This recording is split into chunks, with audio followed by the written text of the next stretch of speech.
What is up, YouTube? My name is Eben, and this is a special video because if you didn't already know, Lysandre's trump card just got the axe. It was just announced that this card's going to be banned in competitive play. That means everything from your local to nationals and worlds and so on.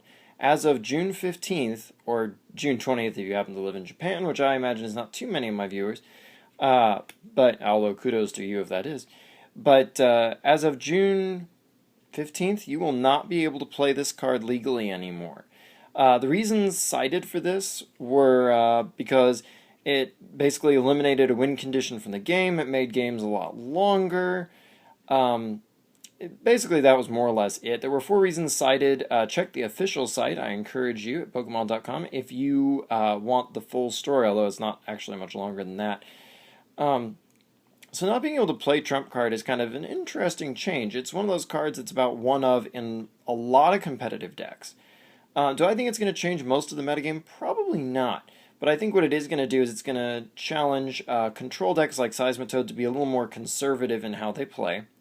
It's also going to give a slight boost to decks that like to pile things into their discard piles like Bronzong Metal Links, for example. And anything that likes to use Blacksmith and whatnot. Things like that, although those are kind of fringe right now. It's also going to make aggressive decks like, say, Mega Rayquaza that like to power through and set up a little more frail because they lack recovery. If they explode and something happens and their big mon or two that they were building up get knocked out or something, it's a little bit harder for them to recover and build up quite as quickly. But overall, I don't think most of the changes will be that big of a deal.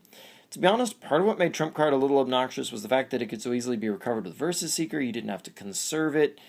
You didn't have to run multiple copies to make sure you had it, that sort of thing. But Versus Seeker is really not terrific. It's not unfair by itself.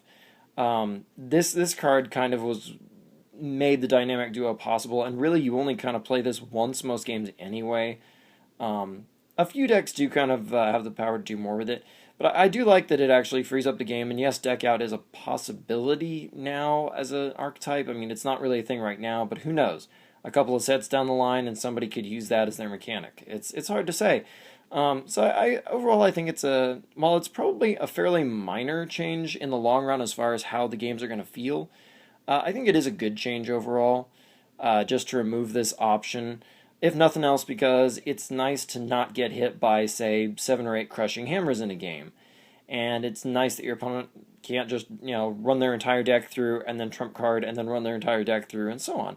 It just makes play a little less obnoxious, and it makes your opponent play a little more conservatively with Versus Seeker, just like you. So I think it'll make the game a little more thought-intensive.